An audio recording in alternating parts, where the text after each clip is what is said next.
మీ business ఏదైనా మీ ఊర్లో promotion చేయాలంటే అది సుమన్ టీవీతోనే సాధ్యం. ఇప్పుడే సంప్రదించండి. Welcome to Suman TV. నేను మీ శంకర్. నల్లగొండ జిల్లా తిప్పర్తి మండలం మర్రిగూడ గ్రామానికి చెందినటువంటి హృదయ విదారకమైనటువంటి ఘటన ఇక్కడ చోటు చేసుకున్నది. నమస్తే తల్లి. ఏం పేరు అమ్మ? నీ పేరు ముత్తమ్మ. మీ భర్త పేరు ఏం పేరు? మల్లయ్య. ఓకే, ఏం జరిగింది అసలు? జానయ్య ఎలా చనిపోయాడు? జానయ్య 2 రోజులు జ్వరం వచ్చింది అన్నాడు. తిప్పర్తి పోయి చూపించుకుంటా అమ్మ అన్నాడు. మంచమల్ల తిప్పర్తి పోయి చూపించుకుంటా అమ్మ అన్నాడు. దాకాండనే వస్తూ చనిపోయిన తర్వాత మేము పోయి చూసుకున్నాం. గవర్నమెంట్ హాస్పిటల్ వేసినాం. ఏం దబ్బు అని పోస్ట్ మార్టం చేసాను. మళ్ళీ పంపించిండండి. పంపిస్తే ఈ పిల్లగాడు 7 ఏడాది పిల్లగాడు. నా భర్త అంత ముందు 8 నెలల తర్వాత పోయిండు.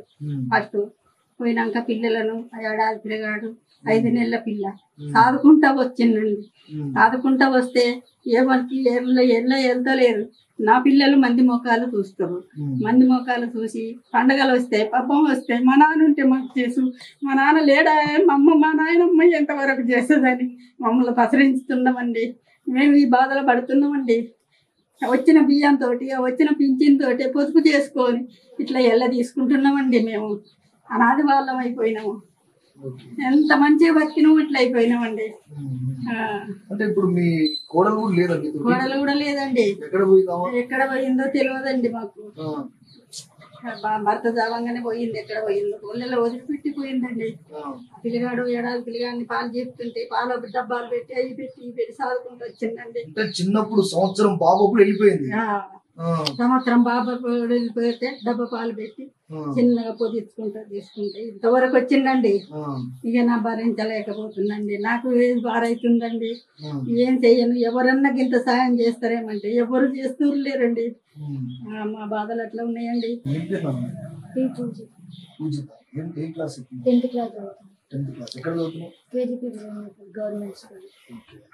ఇప్పుడు నువ్వు డాడీని చూసినావు?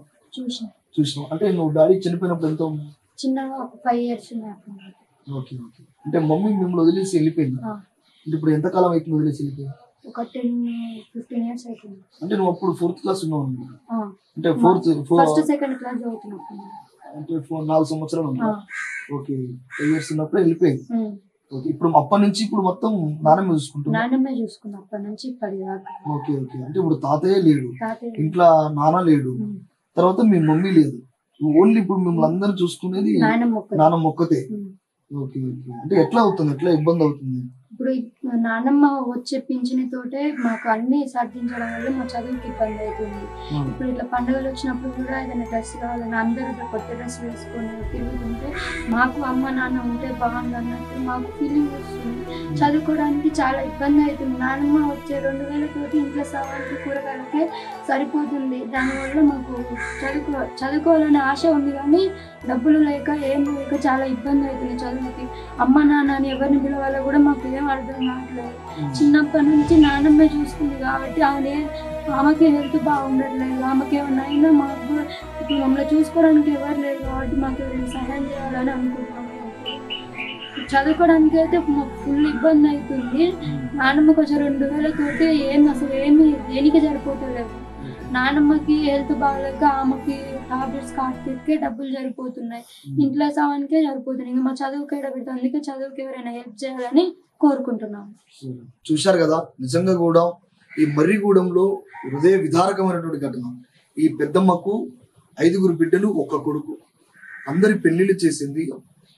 ఉన్నటువంటి 1 కొడుకు కూడా పెళ్లి చేసిన తర్వాత తనకు 1 కొడుకు 1 బిడ్డ, 2 మాత్రమే. ఆ బిడ్డే 4 సంవత్సరాలు. ఈ బాబు సంవత్సరం ఉన్నప్పుడే అనారోగ్య పరిస్థితుల కారణం చేత జానయ్య చనిపోవడం జరిగింది. తను చనిపోయి హాస్పిటల్లోకి వెళ్తున్న టైంలోనే అంతకంటే ముందే తన భార్య తనని హాస్పిటల్ పడ్డాడని చెప్పేసి చూపించకుండానే వెళ్ళిపోయింది.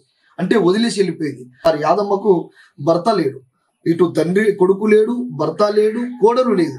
ఈ ముగ్గురు ఎవరు లేక ఆ 2 పిల్లల్ని, ఆ పసి పిల్లల్ని ఈ ముసలి తల్లే సాగుతూ వచ్చింది. దగ్గర ఇప్పుడు 10-15 సంవత్సరాల నుంచి వాళ్ళ 2ని కూడా పోషణకు ఇబ్బంది అవుతుంది. నాకు వచ్చేటువంటి 2000 పింఛన్ తోటే ఈ కుటుంబాన్ని గడపలేకపోతున్నా. పిల్లలకు పుస్తకాలు కావచ్చు, బట్టలు కావచ్చు, వాళ్ళ ఫీజులు కావచ్చు, ప్రతిదీ ఏదైనా కానీ నేను చదివించాలంటే ఇంట్లో నాకు ఇబ్బంది అవుతుంది. నేను అనారోగ్య పరిస్థితిలో ఉన్నాను, నేను వృద్ధాప్యంలో ఉన్నా, నాకు 2 కిడ్నీలు ప్రాబ్లమ్స్ ఉన్నాయి, నాకు షేవింగ్ వస్తుంది, నాకు చాలా ఇబ్బంది అవుతుందని చెప్పేసి నేను పుసుకుని ఒకవేళ చనిపోతే ఈ పిల్లల్ని ఎవరు చూసుకుంటారు, ఈ బాధలు నాకు చాలా ఇబ్బంది అవుతుంది, ఎవరైనా దయదాల్చి ఆ కుటుంబాన్ని అంటే నన్ను ఆదుకోండి అని చెప్పేసి చేతులు జోడించి ఆ ముసలి తల్లి వేడుకుంటా ఉన్నది. నిజంగా కూడా మనసున్నటువంటి మహారాజులు ఎవరైనా సరే తక్షణమే మీకున్నటువంటి అది రూపాయి కానీ ₹2 కానీ ఆర్థికంగా మీకు ఎంత హెల్ప్ అయితే అంత వీలైనంత వరకు ఈ కుటుంబానికి హాసరగా బాసటగా భరోసాగా మీరే నిలుస్తారని చెప్పేసి మేము కూడా సుమన్ టీవీ ద్వారా వేడుకుంటా ఉన్నాం. కెమెరామెన్ అంజిత్, మీ శంకర్, మరిగూడెం.